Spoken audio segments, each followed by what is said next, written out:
3, 2, and 1.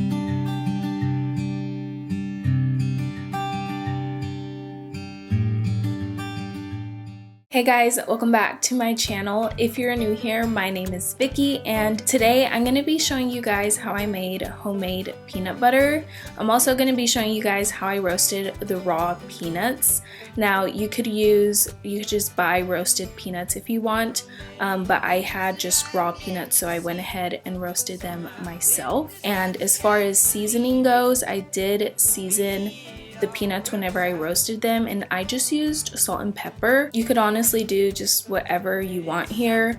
If you do have just plain Jane unsalted roasted peanuts and you do want to season your peanut butter, then you would do this towards the end whenever your peanut butter is pretty much done in the food processor. So you could use like salt and pepper like I did, or you could use honey if you like your peanut butter more on the sweeter side. I like mine more salty, so that's what I did. But you can do whatever you want because it's your kitchen and not mine. So with that being said, let's go and make some peanut butter.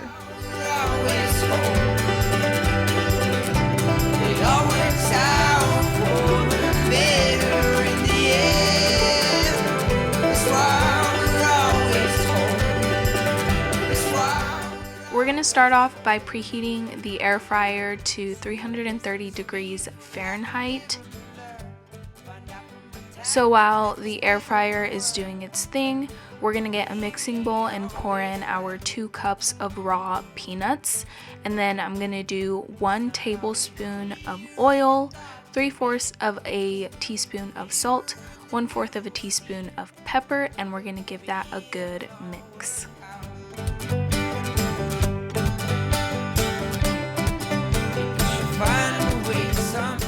Once we got everything all combined, we're going to throw those peanuts into the air fryer that is already preheated, and I'm just going to give it a little shake to make sure it's all like even. At 330 degrees Fahrenheit, we're going to leave them in there for 10 minutes, but we're going to take them out at 5 minutes and give them a little toss and then put them back in. So after those 5 minutes, your peanuts are going to be done. They're going to be toasted, and they're going to look so beautiful. They're going to smell amazing. They taste amazing. I did a little taste test of one, and they came out great. So once you let the peanuts cool down just a little bit, it's time to make some peanut butter. So in your food processor, you're just going to dump all the peanuts in there, put on the lid, and get it going. So at first, what you're gonna see is like this thick sand-like consistency. I went ahead and scraped down the sides just to bring them down a little bit because it was just getting a little too messy.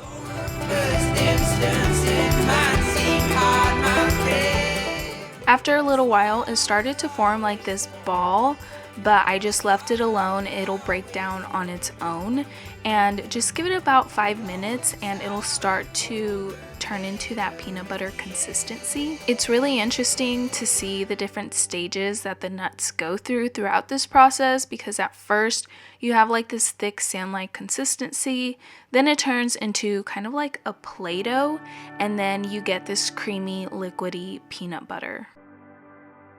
So whenever it was just about finished, I went in and just scraped down the sides once again, just to make sure I got everything, and I gave it one last mix.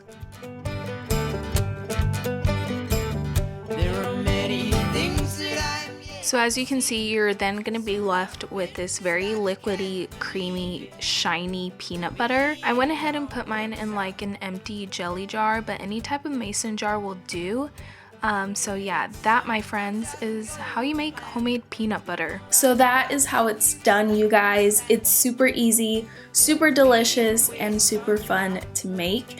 I think if you have kiddos, it would be really fun to make with them as well. And I would highly suggest trying this at least once in your life. I feel like whenever you eat something that you made from scratch, it's just, you get like this satisfaction, like this accomplishment that came from your hands. So I would highly recommend trying this out at least once. It's a lot of fun. And like I mentioned in the voiceover, You can just use whatever type of mason jar that you have at home, and then you would just store the peanut butter wherever you like to store your peanut butter, whether that's in the pantry or in the fridge. I like to store mine in the pantry, but you do whatever you want. So there's a lot of flexibility here, which I really like about this.